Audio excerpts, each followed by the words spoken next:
Mesdames et messieurs, merci d'avoir choisi Canal Congo Télévision pour vous informer dans le cadre de cette grande édition du journal. Le vice-premier ministre, ministre de la Défense nationale et des anciens combattants, celui des Affaires étrangères ainsi que les porte-paroles du gouvernement de la République démocratique du Congo ont rencontré mercredi les ambassadeurs américains et européens à qui ils ont présenté les preuves d'une nouvelle incursion de l'armée rwandaise sur les territoires de la République démocratique du Congo. Suivi à cet effet, le ministre des Affaires étrangères, Christophe Lutundula Apala. Si on n'arrive pas à restaurer l'autorité de l'État partout, les victimes seront toujours nous. Et enfin, on ne peut pas avoir l'étendue de notre pays et penser qu'on aura des guerres avec des voisins, c'est pas ça. Mais tout a une limite. Encore une fois, le 28 septembre, lorsque j'ai parlé au Conseil de sécurité, j'ai dit, monsieur, agissez, agissez, avant qu'il ne soit trop tard. Et je peux vous dire, au nom du président, au nom du gouvernement, que si jamais, même par hasard, une balle tombée sur Goma, mes chers partenaires, sachez que nous allons réagir dans les heures qui suivent. Il n'est pas coutume qu'un ministre des Affaires étrangères tienne cette phrase-là, c'est plutôt lui, au nom du gouvernement pour lequel nous parlons, nous disons, ça n'est trop, c'est le moment. Là, vraiment, c'est trop, c'est trop. Je tenais à vous le dire, le ministre de la Défense vous a donné notre tonalité, nous tenions à vous prendre à témoin. Vous avez tout le moyen de vérifier ce que nous disons. Vous pouvez vérifier les images, ce n'est pas nous, ce sont les images de la MONUSCO. Le fait que la guerre est chez nous doit être le... Dans un autre chapitre, la Cour constitutionnelle examine ce vendredi 27 octobre 2023 les requêtes introduites en vue de l'invalidation des candidatures. 12 affaires sont enrôlées pour être appelées à cette audience. Autre précision dans ces papiers commentaires. Suivez. Au total, 12 affaires ont été enregistrées par la Cour constitutionnelle dans le cadre de contentieux électoraux pour la présidentielle. Et ce vendredi 27 octobre 2023, la Haute Cour entame avec l'examen de ces différents contentieux enrôlés par son greffier. En effet, 3 de ces requêtes visent 2 candidatures, dont celle de Félix Tshisekedi et Moïse Katumbi. Félix Tshisekedi, candidat à sa propre succession, est attaqué par un autre candidat président Setskoukouni pour défaut de qualité. Et Moïse Katumbi est attaqué par 2 requêtes en invalidation de sa candidature provenant de Tshisekedi Mansanga et de Noël Tchani, qui envers à lui notamment pour défaut de nationalité congolaise d'origine. Notez qu'après examen de tous les contentieux, la Cour constitutionnelle va rendre publique la liste définitive des candidatures le 18 novembre prochain, un jour avant le début de la campagne électorale. Et puis, en réaction à l'examen de requêtes en invalidation de candidature à la présidentielle de la République démocratique du Congo pour les élections qui se profilent à l'horizon, qui débutent ce vendredi à la Cour constitutionnelle, Dorcas Vani Nzouzi et John Mukadi ont tendu le micro aux acteurs politiques Thomas Kapouya de l'Union pour la démocratie et le progrès social et Mouka Ebey du mouvement de libération du Congo, cette formation politique chère à Jean-Pierre Bemba Gombo. Suivez. Je me réfère toujours au Sphinx Etienne Tshisekedi Mulumba, heureuse mémoire, et il nous disait toujours que quand IDPS sera au pouvoir, IDPS va restaurer l'état de droit et la justice c'est pour tous. C'est là où on est aujourd'hui. Il est permis à tout le monde de rêver, à croire à la justice. Et sur les requêtes que tu viens de me parler tout à l'heure là, il y a des choses qui vont être traitées sur les requêtes.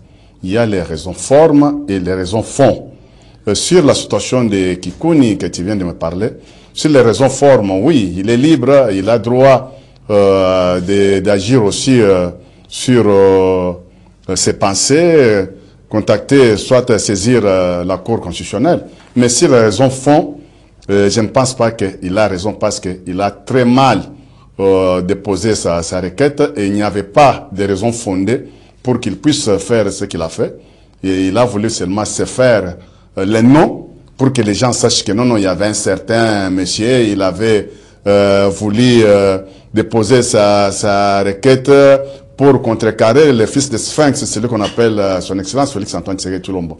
Je pense que la Cour dira les droits et les droits sera dit à tout le monde. Ce qui est très primordial, ce qui est très important, c'est sur les problèmes de nationalité. La nationalité congolaise est une et exclusive. Je pense qu'on est dans un pays de droit.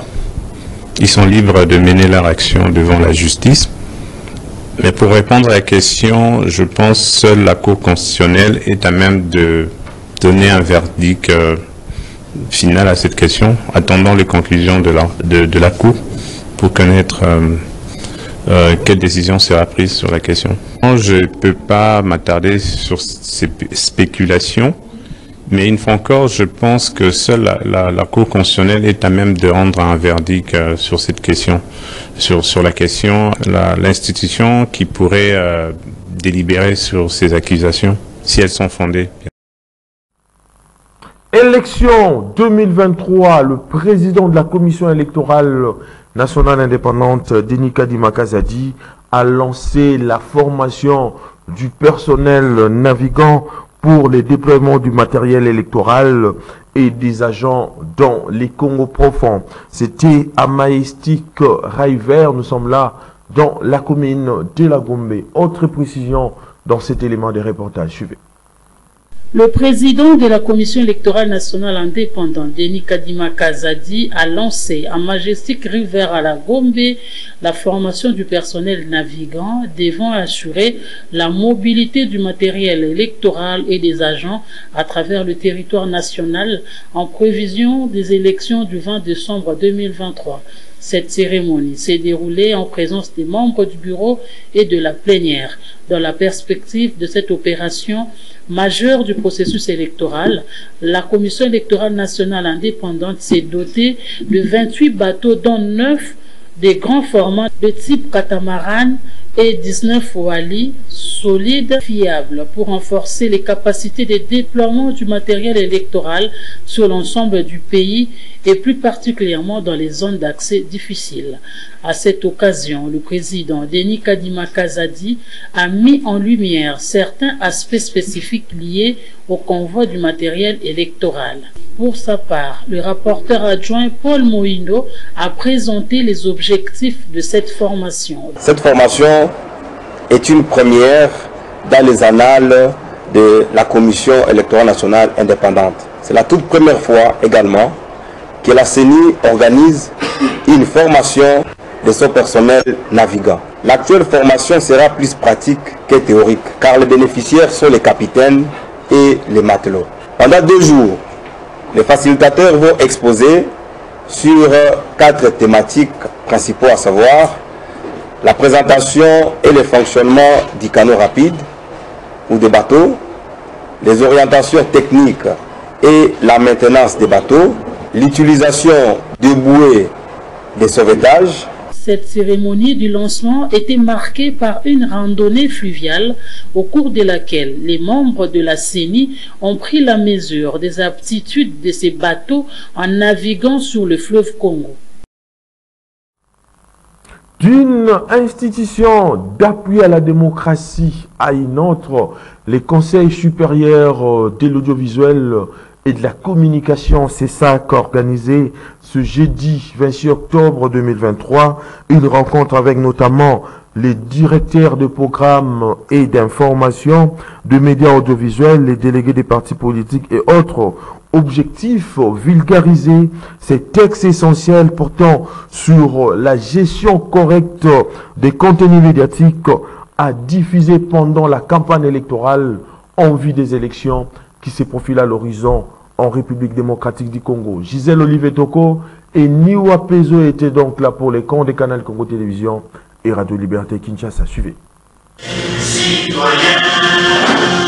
À travers cette rencontre avec les directeurs de programmes et des informations des médias audiovisuels, les ONG de la société civile, les délégués des partis politiques, ceux de candidats présidents de la République et les députés nationaux, le Conseil supérieur de l'audiovisuel et de la communication a vulgarisé ces textes essentiels portent sur la gestion correcte des contenus médiatiques à diffuser et ou à publier pendant la campagne électorale. Le conseiller Banza a fait une présentation sommaire de la directive sur la campagne électorale. La directive en question nous permettra de veiller à ce que les comportements des différents acteurs, et ici nous insistons auprès de délégués des candidats présidents de la République, pour ceux qui seront retenus en dernier ressort, des partis politiques, parce qu'ils ont des candidats députés et à d'autres niveaux de scrutin, de veiller à ce que les discours qui sera tenu sur le média soient un discours responsable. Occasion pour le président du CESAC, Christian Broussembe, de rappeler que l'instance de régulation des médias protège la culture de notre pays, la cohésion nationale. D'une autre, vous avez une responsabilité lourde. Les élections n'étant pas une fin en soi, les élections ne définissent pas forcément un pays. Après les élections, la vie continue. Et nous ne pouvons pas accepter que pendant, à cause des élections, un événement qui vient chaque 5 ans, que la vie soit perturbée. Voilà pourquoi il faut composer avec vous. Mais on ne peut pas composer si on ne vous donne pas quelques éléments. Je suis très convaincu que parmi vous, il y en a encore qui doutent un peu du CESAC. Enfin, pas qui doutent, mais qui ne comprennent pas beaucoup c'est quoi le CESAC.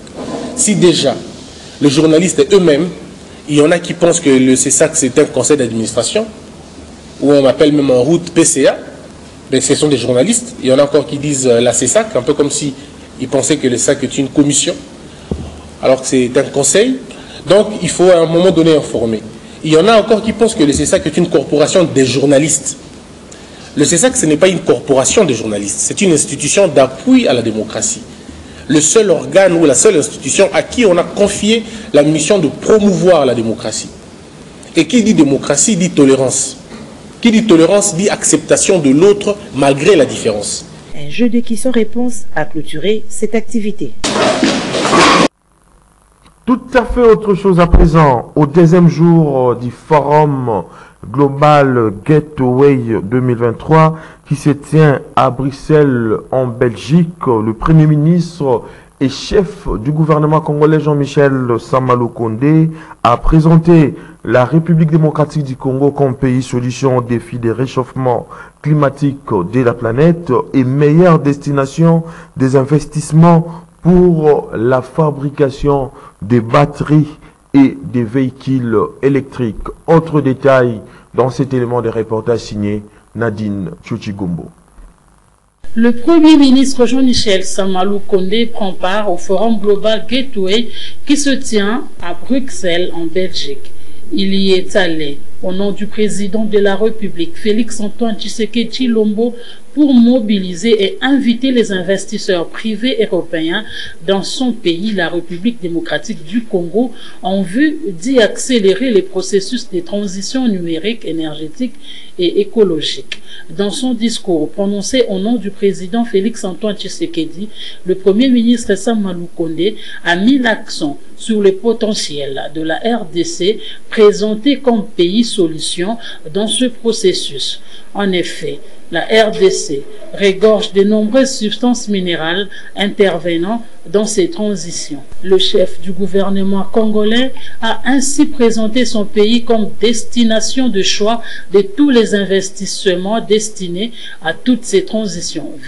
À ce jour, au niveau de la RDC, je peux vous affirmer que nous avons entamé la mise en œuvre de ce projet par des actions concrètes que je me permets de vous citer ici. Premièrement, la signature en avril 2022 d'un accord de coopération à Lusaka entre RDC et la Zambie en vue de développer une zone économique spéciale transfrontalière devront abriter des usines de production des précurseurs des batteries des véhicules électriques.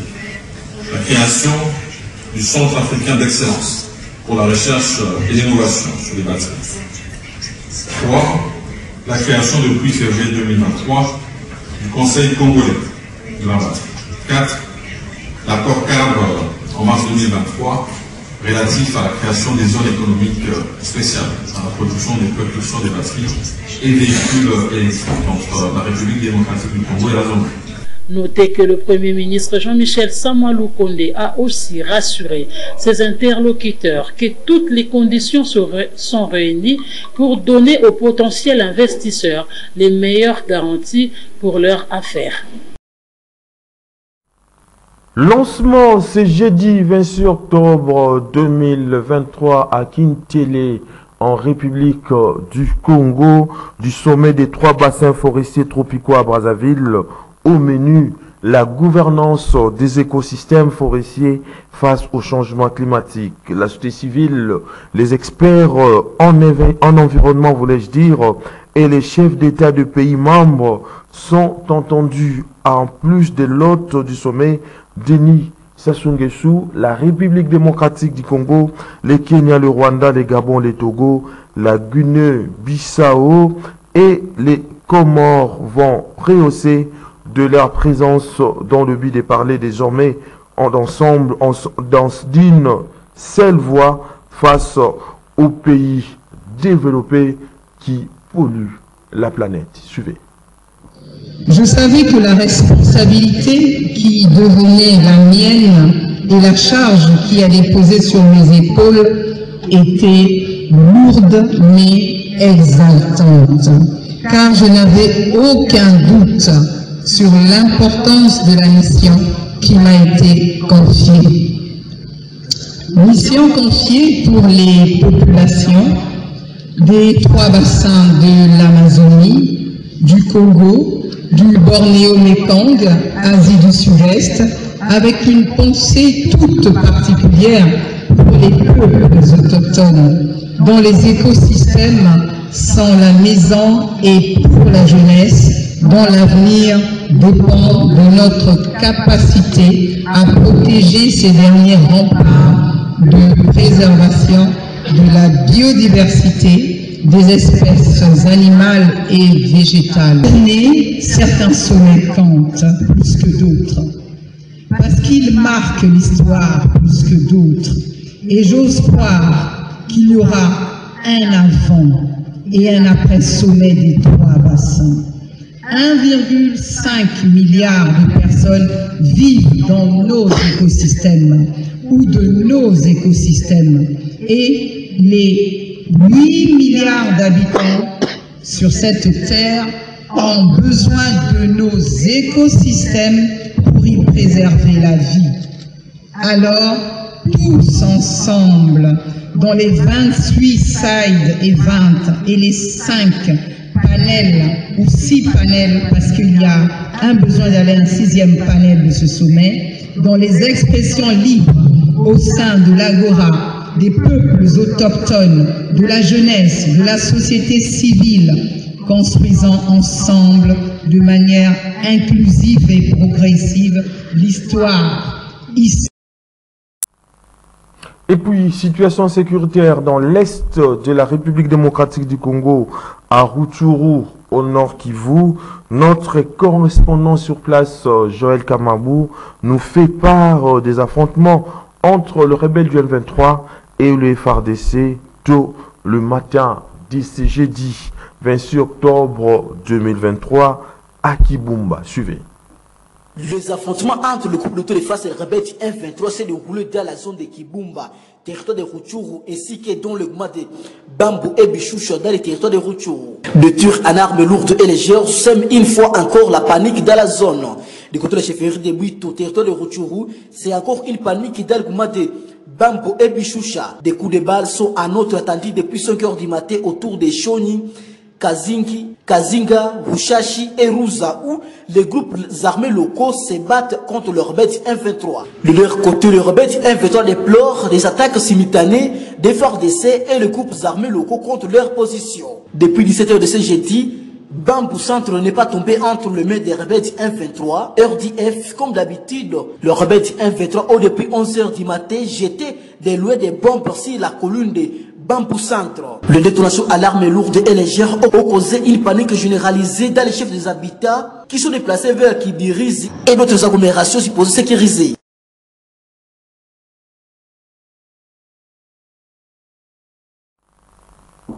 L'information a circulé toute la journée du mercredi faisant état d'une pétition contre le bureau du Sénat dirigé par Modeste Bahati Lukwebo en réaction à un cadre de son parti politique, l'AFDCA, Chris Mukendi, parle d'une rumeur dont la démarche vise de déstabiliser l'Union sacrée pour la nation, cette plateforme électorale qui a désigné comme seul candidat Félix Antoine Tshisekedi Tshilombo aux élections à venir en République démocratique du Congo. Suivez-les au micro de John Mukadi.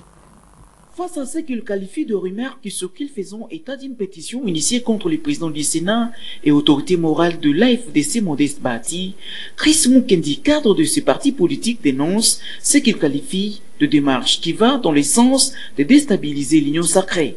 D'abord, je voudrais parler de rumeurs. Rumeurs parce que la pétition sous-entendue, je ne l'ai jamais vue. Cette pétition n'a jamais été réceptionné au cabinet du président du Sénat, qui du reste se trouve en mission officielle à Luanda, ce qui veut dire que je ne peux pas, moi, me prononcer sur un document qui n'existe pas, dont on connaît l'auteur, dont on connaît les auteurs. Donc, si une pétition existait, c'est un document administratif, c'est un document politique. Ni vous, la journaliste, vous l'avez, ni moi, qui suis membre du parti, ni le cabinet du président du Sénat ne dispose de ces documents. Donc, on ne peut pas, nous, se prononcer sur base des rumeurs que nous trouvons sur la place publique dans les réseaux sociaux. Du moins, nous avons fait un communiqué pour dénoncer cette démarche qui va dans le sens de chercher à déstabiliser l'Union sacrée. Dans notre communiqué, nous avons dit que Modeste Bahati n'a jamais rencontré Denis Mukwege, ni de près, ni de loin, et que nous avions déjà annoncé nos couleurs depuis pratiquement 2021, que nous accompagnons le chef de l'État, Félix Antoine Tshisekedi, à faire son second mandat, et que toute autre démarche ne nous concerne pas du tout. Donc ces documents, si il existe, n'est que le fruit de l'imagination des détracteurs de Modeste Bahati et des détracteurs de l'Union sacrée. Fin de cette grande édition du journal sur Canal Congo Télévision, coordonnée par Gisèle Olivier Toko, réalisée par Kino Nzinga. La prise de vue a été assurée par Olivier Longwango en leur nom, ainsi qu'au concours rédactionnel de Canal Congo Télévision. Je vous dis donc merci de l'avoir suivi. On se retrouve demain avec le même plaisir et le même désir. Mais d'ici là, portez-vous bien et bonne suite des programmes sur Canal Congo Télévision, la télé thématique.